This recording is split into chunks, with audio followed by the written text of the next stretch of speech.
Inter degree pass or fail తక్కువ వ్యవధిలో life settlement in abroad కొరకు హోటల్ మేనేజ్మెంట్ అంటే Trinity college of hotel management. ఇంతలో బుర్ర దెబ్బ తినేసింది. బాగా అయిపోయినైతే మాకు అమ్మ నాన్న ఎవరు లేరు. మా పుట్టిన చనిపోయాడు. వ్యాన్లో తీసుకొచ్చారు. ఎవరు? అమ్మాయి. డాడీ గొడవల్లో నన్ను బయటకు వెళ్ళడంతో. హలో, నా పేరు నమస్తే. నా పేరు పూర్ణిమ. పూర్ణమ్మ కాదు, పూర్ణిమ. పూర్ణిమ. పూర్ణిమ, నైస్ నేమ్. Thank you. ఎందుకు ఇక్కడ ఉన్నారు? చదువుకున్నారా? ఏం చదువుకున్నారు? ఐటీ చేశాను. ఐటీ చేశారా? ఓ, మరి జాబ్ చేయాలి కదా, ఇక్కడ ఎందుకు ఉన్నారు? అంటే జాబ్ సిస్టంలో నేను లేను. మా అమ్మకి హెల్త్ కండిషన్ బాగుండదు. దానివల్ల నేను ఇంట్లో ఉండాల్సి వచ్చింది. దానివల్ల ఇంట్లో గొడవ. పెళ్ళి అయిందా? పిల్లలు ఉన్నారా? మరి మీ హస్బెండ్ ఏరి? హైదరాబాద్లో ఉంటారు. నాకు పెళ్ళి 6 years అవుతుంది. 6 years పెళ్ళి అయింది. ఓకే, 6 years పెళ్ళి అయింది. దాంతో నేను హెల్త్ కండిషన్ బాగాలేదు నాకు. దానివల్ల నేను ఇక్కడే ఉండిపోలేదు, హాస్పిటల్లో ఉండాల్సి వచ్చింది. ముందు బాగానే ఉండేవారా? ముందు బాగానే ముందు ఐటీ చేశారు కదా, పెళ్లి వరకు బాగానే ఉన్నారు కదా, ఎందుకు డిస్టర్బ్ అయ్యారు పూర్ణిమ? అంటే నాకు హార్ట్ సర్జరీ జరిగింది. దానివల్ల మైండ్ సిస్టమ్ బాగాలేదు. దానివల్ల మన డాడీ దగ్గర ట్రీట్మెంట్ తీసుకుంటూ ఉన్నాను. డాడీ దాంతో గొడవ అయింది.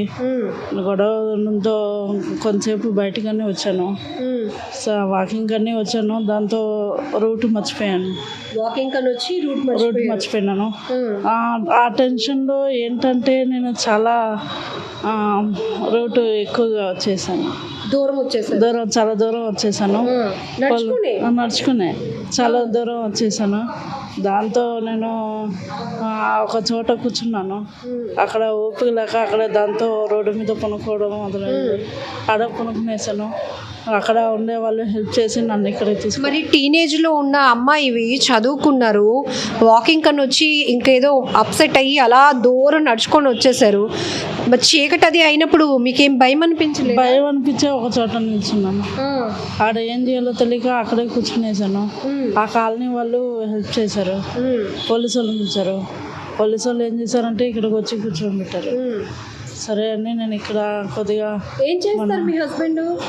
ఆయన డాక్టరా?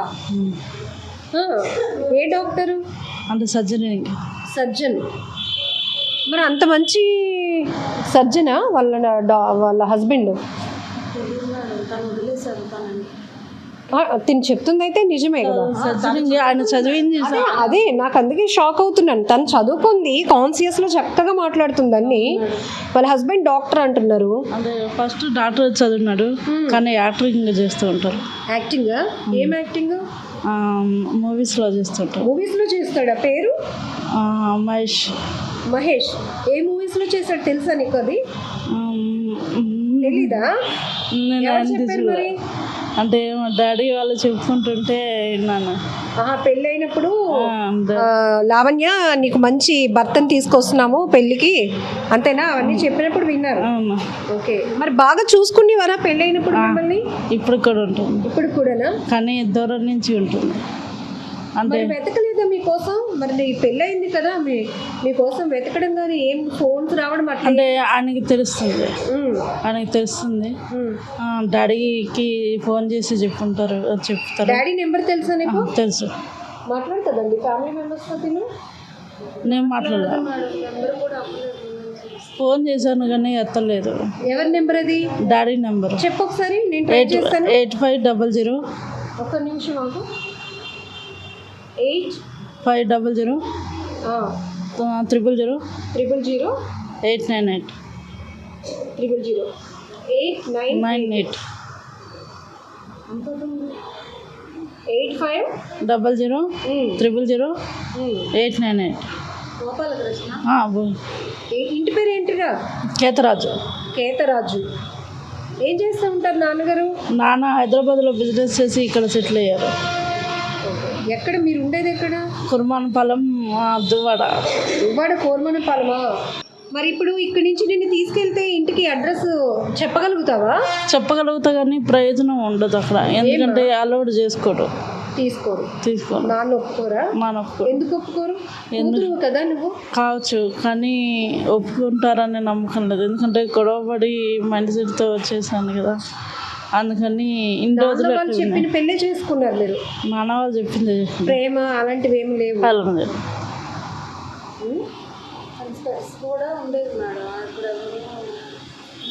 ఎందుకు ఒప్పుకోరు? మేము ఒప్పిస్తాము, మంచిగా ట్రీట్మెంట్ ఇప్పుడు నాన్న బిజినెస్ చేస్తారు అంటున్నారు కాబట్టి మీకు ట్రీట్మెంట్ కూడా ఇప్పించగలరు. మీరు అంతా బాగానే ఉన్నారు కదా, ట్రీట్మెంట్ ఇలాంటి వాళ్ళ మధ్యలో ఉంచడం ఏంటండి? ఉంటారని గ్యారంటీ లేదు. నేను ఇక్కడ ఏంటంటే మా నాన్న తీసుకుంటే సరే, ఇక్కడ మేడం వాళ్ళు మాట్లాడుతూ ఉన్నారు, మేడం వాళ్ళు మా నాన్న వాళ్ళు తీసుకుంటే సరే, లేదు అంటే కనుక నేను ఏదన్నా సెటిల్మెంట్ చేసుకోవాలి. అంటే ఏ సెటిల్మెంట్? అంటే ఏదన్నా మీరు అన్నట్టు జాబ్ చేయగలుగుతావా? చేయగలుగుతా. మరి కొంచెం హెల్త్ బాగాలేదన్నారు. అవును, కానీ ట్రీట్మెంట్ ఇప్పిస్తే బాగైపోతుంది. అవును, నాది ఫైనల్ ట్రీట్మెంట్, ఫైనల్ ట్రీట్మెంట్ కాబట్టి పర్వాలేదు, చేయగలుగుతారు. ఏం జాబ్ చేస్తారు? Just like teacher. Okay, very good. Play school అలాంటివి, ప్లే స్కూల్లో టీచింగ్ చెప్పగలరు. టీచింగ్. ఓకే, మరి బాగా స్ట్రెస్ ఉంటుంది కదా పిల్లలతో, చిరాకు వస్తుందేమో? అటని లేదు, ఎంజాయ్మెంట్. కొట్టి వాళ్ళే కాము ఉంటారా? నేను కట్టినా, నాకు అలవాట్లేదు. కొట్టరు చిన్నపిల్లల్ని. ప్లే స్కూల్ ఏమైనా ట్రీట్ చేస్తే కొట్టరా? అలా చెప్తారు లెసన్స్. మరి లెసన్స్ అంటే ఏ ప్లస్ యాపిల్ అండ్ పోయిట్రీ అవన్నీ బుక్స్ చూసి చెప్తూ ఉంటారు. చెప్పగలుగుతారు. ఆట పాటల్లో చెప్పారు. ఆట పాటలతో చెప్తారు. కానీ అలా అల్లరి చేస్తే కోపం రాదు మీకు? రాదా? రాదు, ఎందుకంటే చిన్నపిల్లలు కదా. ఎందుకంటే చిన్నపిల్లలు చూసారా, మీకున్న తెలివి నాకు లేదు. నేనైతే కొట్టేస్తాను, కోపం వచ్చేస్తుంది నాకు. పిల్లలు చేయకూడదు కదా. అంటే మీకంటే పిల్లలు ఉన్నారా అందరికీ తెలియదు, నాకు పిల్లలు అంటే ఎంజాయ్మెంట్ ఎక్కువ. ఓ, పిల్లలంటే ఎంజాయ్మెంట్. అండ్ పిల్లలతో ఆడుకోవడం అదంతా. నాకు హైదరాబాద్లో మా కజిన్స్ ఉండేవాళ్ళు, వాళ్ళతో చాలా రన్నింగ్, వాళ్ళతో నాకు బాగా అలవాటు. ఓ, గ్రేట్ గ్రేట్. ఓకే, మీ బెస్ట్ ఫ్రెండ్స్ ఎవరు? అందరూ గుర్తున్నారా నీకు? పూర్ణిమ, నాకు బెస్ట్ ఫ్రెండ్స్ చెప్పు ఫస్ట్. నేను రాయలసీమలో చదువుకున్నాను. రాయలసీమలో చదివారు. ఓకే, ఐటీ ఎక్కడ చేశారు? ఐటీ రాయలసీమనే. ఓకే, ఇంటర్ ఎక్కడైంది? ఇంటర్ అంటే నాది 10th క్లాస్ ఫెయిల్, ఐటీ అని చెప్తాను. 10th ఎక్కడ చదివారు? 10th రాయలసీమ. రాజమండ్రి రాయలసీమ. రాయలసీమ. అమ్మ లేరా? అమ్మ ఉంది, అమ్మకి హెల్త్ బాగుండదు. ఓకే ఓకే, సరే. మీతో ఎందుకు మాట్లాడానంటే అంత బాగానే అనిపిస్తోంది. వీళ్ళతో కూడా మాట్లాడతాను, ఆర్గనైజర్స్తో. మీకు ప్రాపర్ ట్రీట్మెంట్ ఇప్పిస్తే మీరు ఇలాంటి ఇంతకన్నా కొంచెం బెటర్గా ఉన్న చోట ఉండి మీరు మిమ్మల్ని మీరు హ్యాపీగా ఉండగలుగుతారు. చూడండి ఇక్కడ ఇప్పుడు వీళ్ళు ఇలా ఉన్నారు, పెద్ద పెద్ద గోర్లు పెంచుకొని. వీళ్ళందరినీ చూస్తే మీకు ఏమనిపిస్తుంది? ఇంకా నాకు దగ్గర నో ఆన్సర్ దీని గురించి. బై, ఎందుకంటే నేను చెప్పలేను, ఎందుకంటే ఎక్స్పోజ్ చేసి చెప్పలేను. ఎందుకంటే నాలాంటి పరిస్థితి కన్నా నాకన్నా దిగజారిన కదా పరిస్థితి ఉంది, దాన్ని ఎక్స్ప్లోర్ చేయలేను నేను. సరే అక్క, ఇంతకు మించి నేను నా మనసుని బయట పెట్టి మరి మాట్లాడాలంటే కష్టం. కానీ చాలా మంచి సెన్స్ ఉందండి ఈ అమ్మాయికి. నాకన్నా దారుణమైన పరిస్థితిలో ఉన్నారు కాబట్టి వాళ్ళ కోసం నేను మాట్లాడలేని అక్క అంటుంది. అంటే ఆమెకి చాలా తెలివి ఉంది.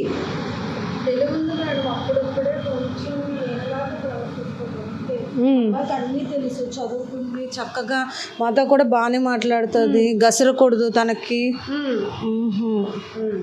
మంచిది తను. ఓకే, మీకు మంచిగా బట్టలు పంపించిన. ఏం కావాలి? ఏం తింటారు? మీకు ఏమి ఇష్టం బాగా? నాకు జిలేబీ ఇష్టం. జిలేబీ ఇష్టమా? ఓకే, సరే పంపిస్తాను. ఓకే, మంచిగా బట్టలు కూడా. స్మైల్ చాలా బాగుంది తెలుసా? థ్యాంక్ యూ అక్క. కానీ ఇలా ఉండకూడదు మనం కదా. ఏదో ఒకటి ఫ్యామిలీలో ప్రతి ఒక్కరికి గొడవలు ఉంటాయి, డిస్టర్బ్ అవుతాం. కానీ ఇక్కడికి వచ్చినాకే తెలిసింది. ఇక్కడికి వచ్చినాక ఏం తెలిసింది అంటే డాడీ వాళ్ళతో గొడవ పడడం తప్పు, డాడీ వాళ్ళ నుంచి దూరం ఉండడం తప్పు, చేసుకుంటుందండి. దూరం అవడం తప్పు.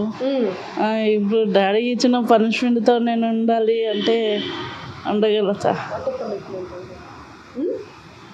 నిజంగా రియల్లీ గ్రేట్ అనిపించింది. తను ఎంత తెలివిగా లేకపోతే ఈ మాటలు చెప్పదు. ఎందుకంటే ఇది తానుగా చేసుకున్న పరిస్థితి. తల్లిదండ్రులు వదిలేసి వచ్చాను కాబట్టి ఇది నేను అనుభవించాల్సిందే. ఇక్కడ వీళ్ళందరినీ చూసినాక ఇక్కడ ఒక లెసన్ నేర్చుకున్నాను.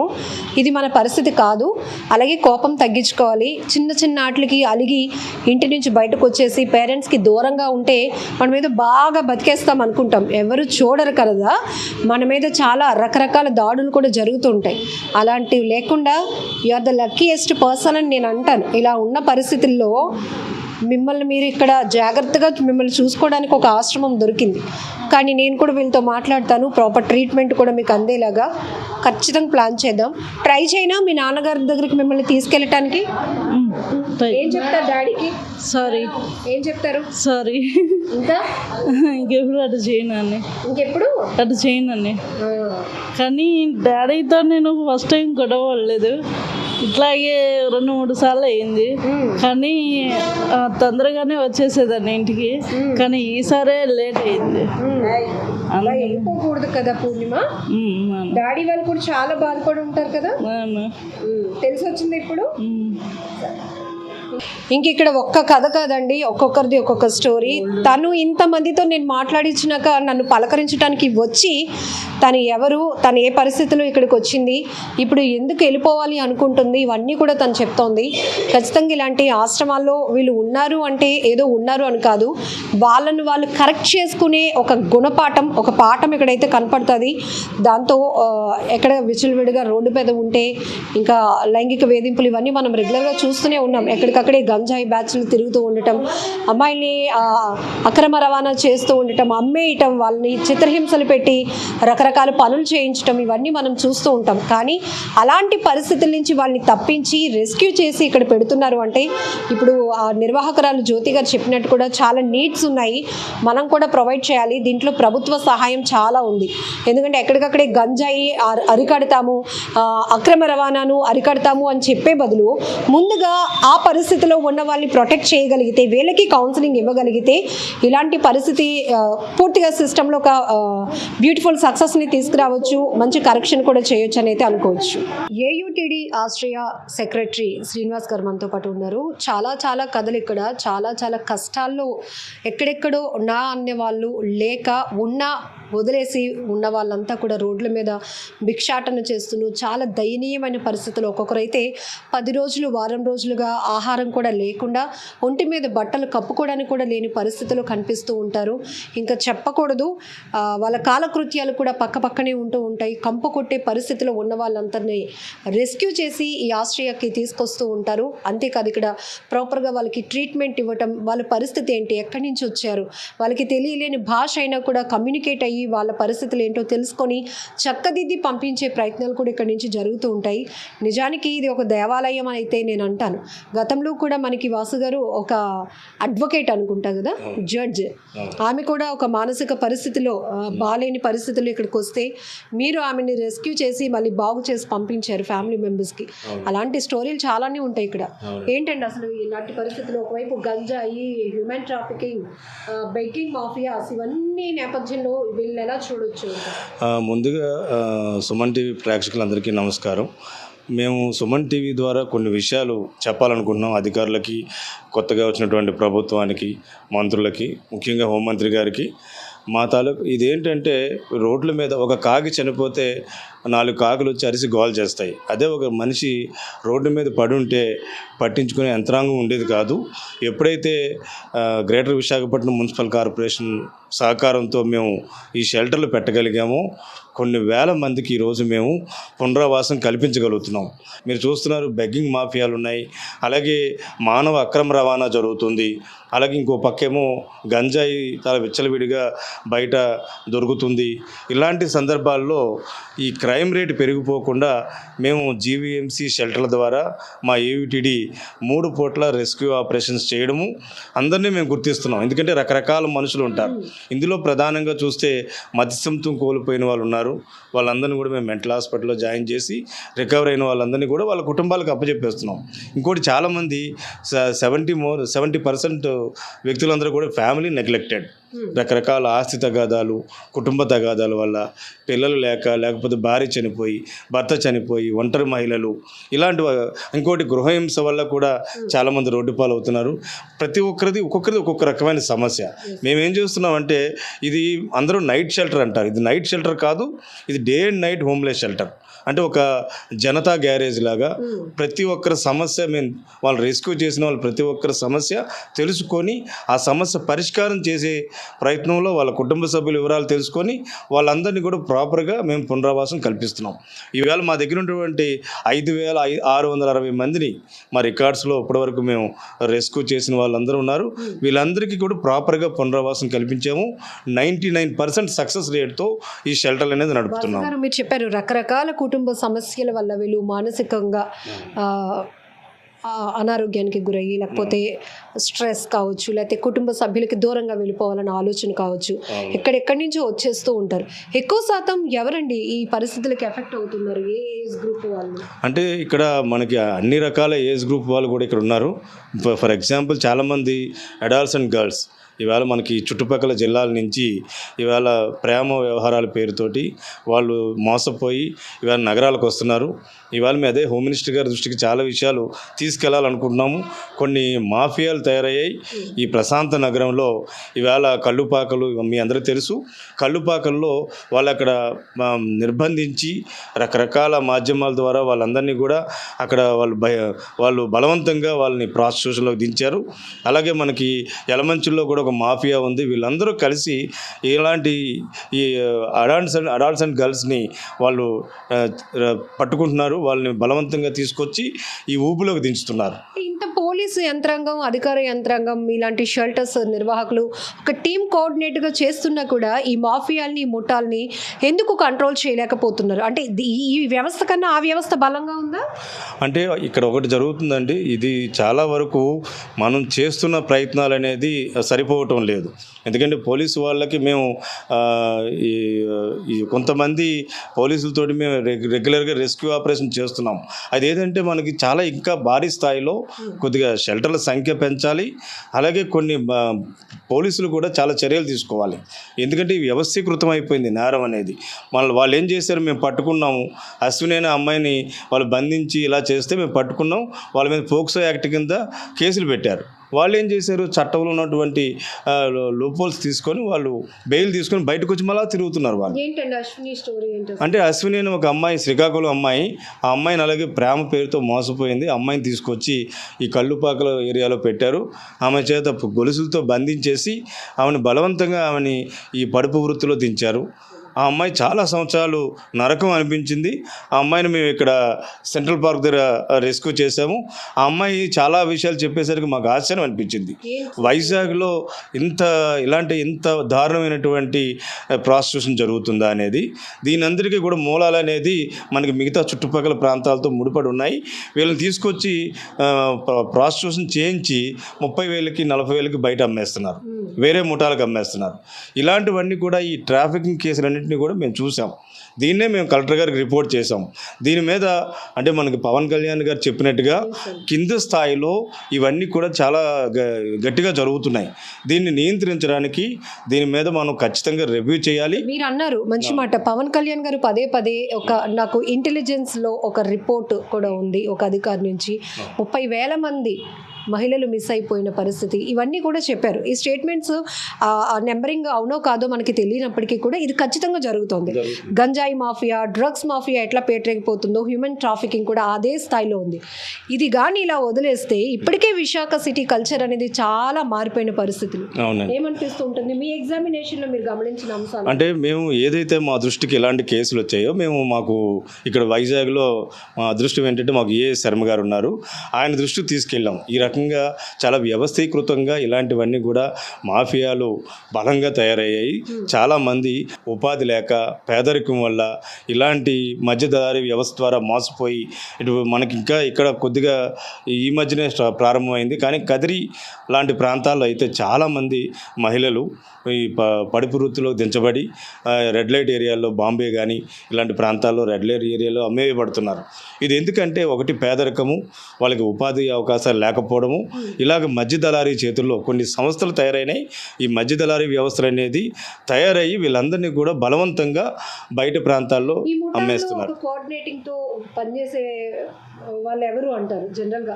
అంటే ఇప్పుడు ఒక చోట నుంచి ఇంకొక చోటకి తీసుకురావడం, లేకపోతే ఇక్కడ మీకు ఉద్యోగం వస్తుందని వాళ్ళు మభ్యపెట్టి మరో ప్రాంతానికి పంపిస్తూ ఉండడం, మధ్యలో ఏజెంట్ వర్క్, ఇదంతా కూడా చాలా డేంజరస్గా ఉన్న పరిస్థితి. అవునండి, అదే ఇప్పుడు మనం చూస్తున్నది ఏంటంటే చాలా వరకు ఏంటంటే ఏజెంట్ల ద్వారానే మొన్న సిపి గారు కొన్ని కంబోడియా కేసు అనేది వచ్చింది. ఇది ఇవాళ కొత్తగా కాదు, గతం నుంచి కూడా ఇవన్నీ జరుగుతున్నాయి. ఏం చేస్తున్నారంటే ఏజెంట్లు ఉపాధి పేరుతోటి ఈ గల్ఫ్ ఏరియాల్లో వీళ్ళని తీసుకెళ్ళి, హైదరాబాద్లో అయితే చాలా ఎక్కువగా ఉంది అది. వాళ్ళు అక్కడికి వెళ్ళిన తర్వాత అక్కడ ఎలాంటి ఉపాధి లేక వాళ్ళు నరకం అనిపిస్తున్నారు. వాళ్ళు వేరే దారి లేక ఇలాంటి వాటిలో వాళ్ళు నెట్టివేయబడుతున్నారు. ఇవన్నీ కూడా జరుగుతున్నాయి. ఎందుకంటే దీని మీద ప్రభుత్వం ఉక్కుపాదం మోపాలి. అలాంటి ఏజెన్సీలని ముందుగా గుర్తించాలి. ఈ ఏజెంట్లందరినీ గుర్తించాలి. ఒకవేళ మనం ఒకవైపు అది చేసుకుంటూ రెండో వైపు ఈ పేదరికం నిర్మూలించేలాగా మనం ఏదైతే అర్బన్ ఎంప్లాయ్మెంట్ యాక్టివిటీస్ ఉన్నాయో, ఈ ఎంప్లాయ్మెంట్ జనరేషన్ యాక్టివిటీస్ అన్నీ మనం చేపట్టినట్లయితే రూట్ కాజ్ మీద మనం గురి పెట్టాల్సినటువంటి అవసరం ఉంది. మరో పక్క మాత్రం పోలీస్ వ్యవస్థ అనేది దృష్టి పెట్టి ఈ ఏజెన్సీలన్నిటి మీద కూడా ఉక్కుపాదం మోపాల్సినటువంటి అవసరం ఉంది. ఎక్కువ శాతం ఈ టీనేజ్ అమ్మాయిలు కానీ, వృద్ధులు, మహిళలు, ఒంటరి మహిళలు, వీళ్ళంతా విశాఖపట్నంలోనే ఇవన్నీ జరిగేది. కాకపోతే వేరే ప్రాంతాల నుంచి వస్తున్నారు. ఎక్కువగా ఎటువైపు నుంచి మనకు వస్తూ ఉంటారు అంటే మనకి ఒరిస్సా నుంచి చాలా ఎక్కువ మంది ఒంటరి మహిళలు వస్తున్నారు. రెండోది ఏంటంటే మనకి వెస్ట్ బెంగాల్ నుంచి, అలాగే చుట్టుపక్కల మనకి అస్సాం నుంచి కూడా, చాలా గుజరాత్ నుంచి, చాలా దూర ప్రాంతాల నుంచి మనకి రైలు మార్గం ఉంది. కాబట్టి ఇలాంటి కేసెస్ అన్నింటినీ కూడా మనం ఎక్కువగా మేము రైల్వే పోలీసులు మేము కూడా ఇలాంటి వాళ్ళందరినీ రెస్క్యూ చేస్తున్నాం. వాళ్ళు ఏం చేస్తున్నారంటే, ఒకటి మనకి ఈ మధ్య వైజాగ్లో రైల్వే స్టేషన్లో గంజాయి ఎక్కువగా పట్టుబడుతుంది. ఇలాంటి వాటిల్లో అందరినీ కూడా యువత దీంట్లో ఎక్కువగా వాళ్ళు ఉపయోగిస్తున్నారు ఈ గంజాయి అక్రమ రవాణా. మీరు ఫర్ ఎగ్జాంపుల్ మన హోమ్లెస్ పీపుల్ చాలామంది ఉన్నారు. ఎవరినైనా బాబు గంజాయి ఎక్కడ దొరుకుతుంది బాబు అంటే ఈజీగా చెప్పేస్తారు. మేము ఇవ్వండి సార్, 100 రూపాయలు ఇవ్వండి సార్, మేము తెచ్చిస్తామంటారు. సో అలాంటి పరిస్థితి ఇవాళ వైజాగ్ రోడ్ల మీద ఉంది. ఇది విచ్చలవిడిగా ఈ రవాణా అనేది జరుగుతుంది. ఇందులో హోమ్లెస్ వాళ్ళు బలవ్వకుండా మేమేం చేస్తున్నామంటే కట్టుదిట్టంగా స్థానికంగా ఉన్నటువంటి పోలీస్ స్టేషన్ల సహకారంతో మేము రెస్క్యూ అనేది చాలా ముమ్మరంగా చేస్తున్నాం. దానివల్ల మేము కొంతవరకు ఈ నేరాలు అనేవి చాలా తగ్గడానికి, ఈ క్రైమ్ రేట్ తగ్గించే దాంట్లో మేము పోలీసులతో బాగా కలిసి పనిచేయడానికి ప్రయత్నం చేస్తున్నాం. గంజాయి mafia, drugs mafia, begging mafia, human trafficking, మానవ అక్రమ రవాణా, మహిళల మిస్సింగ్, ఇది ప్రతి ఒక్కటి ప్రమాదకరమైన పరిస్థితుల్లోనికి వెళ్ళిపోతున్న నేపథ్యంలోనే కూటమి ప్రభుత్వం అధికారంలోనికి వచ్చిన వెంటనే ఫస్ట్ ప్రయారిటీగా గంజాయి, డ్రగ్స్ అక్రమ రవాణాను అరికట్టడానికి ఉక్కుపాదం మోపుతున్నామని ఒక స్టేట్మెంట్ ఇవ్వడమే కాదు, ఆ దిశగానే ఎప్పటికప్పుడు జిల్లాల వారీగా పోలీసు యంత్రాంగంతో, అధికార యంత్రాంగంతో ఒక సమన్వయం చేస్తూ రాష్ట్ర హోంశాఖ మంత్రి వంగలపూడి అనిత గారు ఇప్పటికే సమీక్షలు చేస్తున్నారు. గ్రౌండ్ రియాలిటీ తెలుసుకునే ప్రయత్నం చేస్తున్నారు. గ్రౌండ్ లెవెల్లో అసలు ఎక్కడ ఈ గంజాయి ఉత్పత్తి అవుతోంది, ఎందుకు ఆ పరిస్థితి జరుగుతోంది, ఇందులో యువత ఎందుకు ఎక్కువగా ఇన్వాల్వ్ అవుతున్నారు, అమ్మకంలో ఇన్వాల్వ్ అవుతున్నారు, అలాగే ఉపయోగించడంలో కూడా యువత ఎక్కువగా ఉంటున్నారు, ఈ పరిస్థితులన్నిటికీ కారణం ఏంటి అని తెలుసుకునే ప్రయత్నంలోనే భాగంగా మరొక వైపు ఇప్పటి వరకు మిస్ అయినటువంటి, ట్రేస్ కానటువంటి మిస్సింగ్ కేసులను కూడా ఆమె తిరగదోలుతున్నారు. ఎక్కడికక్కడే మిస్సింగ్ కేసులు ఏవైతే ఫైల్ అయి ఉన్నాయో పోలీస్ స్టేషన్ వైజ్గా అవన్నీ కూడా రికార్డ్ పరంగా నాకు ఇవ్వాలి అని కూడా ఆమె చెప్పారు. పవన్ కళ్యాణ్ గారు కూడా పదే పదే చెప్తున్న మాట అదే, మానవ అక్రమ రవాణా జరుగుతోంది, మిస్ అయిపోతున్న వాళ్ళంతా కూడా ఏమయ్యారు, ఆ కేసులు ఏమయ్యాయి, ఆ తల్లిదండ్రుల పరిస్థితి ఏంటి, ఆ కుటుంబానికి పోలీసు వ్యవస్థ కానీ ప్రభుత్వ పరంగా మనం ఇస్తున్న సమాధానం ఏంటని పదే పదే ప్రశ్నించిన సందర్భాలు చూసాం. అయితే ఈరోజు మనం జీవీఎంసీ ఆధ్వర్యంలో నడపబడుతున్న ఏయుటీడీ ఆస్ట్రియాకు వచ్చాం. ఇక్కడ అనేక మంది పరిస్థితులు చూస్తే ఒక్కొక్కరిది ఒక్కొక్క కన్నీటి గాథ. ప్రతి ఒక్కరు కూడా ఎవరో ఒకరి చేతిలో మోసపోయినటువంటి వ్యక్తులే, తమకు ఎవరు లేరు, తమని ఎవరు చూసుకునే వాళ్ళు లేని పరిస్థితుల్లో ఇంటికి దూరంగా, బంధువులకు దూరంగా, కుటుంబ సభ్యులకి దూరంగా ఒక ప్రశాంతమైన వాతావరణంలోనికి వెళ్ళిపోవాలని వెతుక్కునే దారి ఆ క్రమంలోనే రోడ్లు, రైల్వే స్టేషన్లు, బస్సు షెల్టర్ దగ్గర ఒంటరిగా కనిపిస్తున్నారు, దయనీయమైన పరిస్థితులు కనిపిస్తున్నారు. ఈ నేపథ్యంలోనే పోలీస్ డిపార్ట్మెంట్ అలాగే ఇలాంటి షెల్టర్స్ నిర్వాహకులందరూ కూడా ఒక రెస్క్యూ ఆపరేషన్ కొనసాగిస్తూనే నిరంతరం ఎంతో మందిని ప్రొటెక్ట్ చేస్తున్నారు. వాళ్ళ మానసిక పరిస్థితిని మెరుగుపరిచి కుటుంబ సభ్యుల దగ్గర పంపిస్తున్నారు. కానీ ఇది మాత్రం చాలా సీరియస్గా తీసుకోవాల్సిన అంశం. దీనిపైన పూర్తి స్థాయిలో గ్రౌండ్ లెవెల్లో జరుగుతున్నటువంటి పరిస్థితుల్లో క్షుణ్ణంగా పరిశీలించి కట్టుదిట్టమైన చర్యలు తీసుకుంటేనే ఇలాంటి పరిస్థితులు, ఇలాంటి మాఫియాలకు పూర్తి స్థాయిలో చెక్ పెట్టే అవకాశం కూడా ఉంటుంది.